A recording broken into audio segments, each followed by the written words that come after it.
Assalamualaikum warahmatullahi wabarakatuh. Saya Nazar Ramadhani Anida, mahasiswa Universitas Nahdlatul Ulama dengan NIM 2555105. Saya akan mengerjakan tugas UAS dari mata kuliah fikih ibadah yang saya akan membawakan macam-macam najis.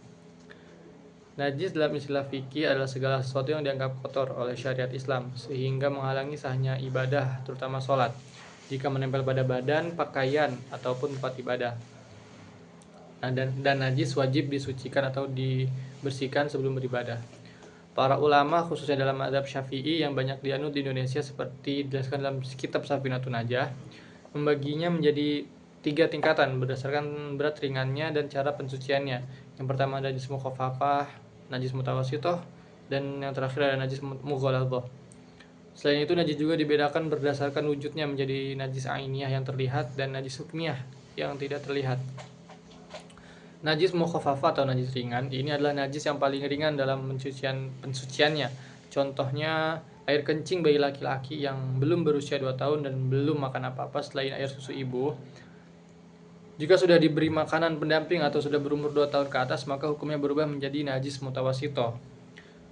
Cara mensucikan najis mukhafafah ini, hilangkan dulu wujud najisnya jika masih ada, lalu percikan atau siramkan air suci ke seluruh bagian yang terkena najis hingga merata. Tidak perlu menggosok, mengucek, atau mengalirkan air deras. Tidak perlu memeras pakaian.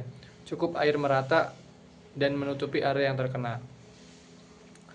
Setelah diperciki, benda atau tempat tersebut dianggap suci. Lalu ada najis mutawasitoh. Najis yang kedua, najis mutawasitoh. Ini adalah najis yang paling umum dijumpai sehari-hari.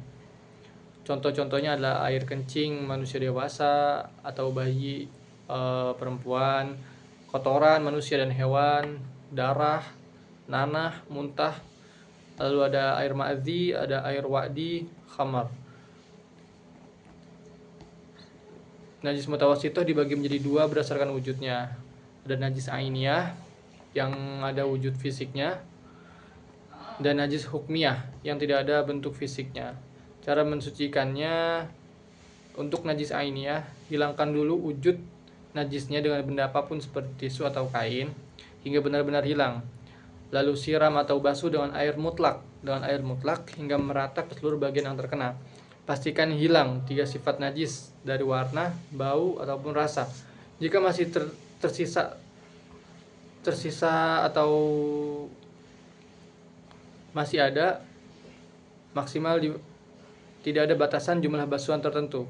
Yang penting sifat najisnya hilang. Boleh menggunakan sabun atau deterjen untuk membantu menghilangkan noda.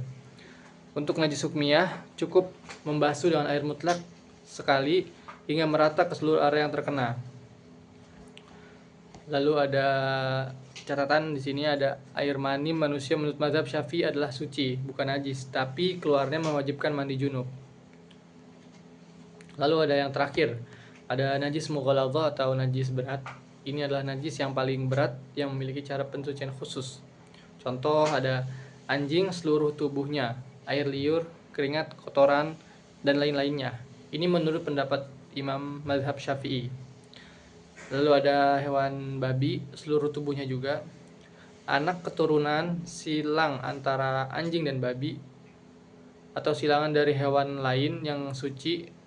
Cara mensucikannya secara rinci di sini, hilangkan dulu wujud fisik najisnya dengan benda apapun hingga hilang. Lalu cuci basuh dengan air mutlak sebanyak 7 kali. Salah satu dari 7 basuhan biasanya menggunakan tanah. Biasanya itu di yang basuhan pertama dengan tanah, basuhan lainnya dengan air biasa. Pastikan air merata dan najis benar-benar hilang setelah 7 kali. Benda tersebut suci. Dalil utamanya adalah hadis Rasulullah SAW yang artinya, sucinya bejana salah seorang di antara kalian apabila dijilat anjing adalah dengan membasuhnya 7 kali, yang pertama dengan tanah. Hadis riwayat Muslim. Menurut pembagian ulama, sabun atau bahan pembersih modern boleh digunakan sebagai pengganti tanah jika tanah sulit didapat, asalkan fungsinya menyerap dan membersihkan. Tetapi pendapat klasik menekankan tanah. Lalu media penyucian utama adalah air mutlak, seperti air hujan, air sungai, air sumur, air laut, dan lain-lain. Terima kasih. Kurang lebihnya mohon maaf. Wassalamualaikum warahmatullahi wabarakatuh.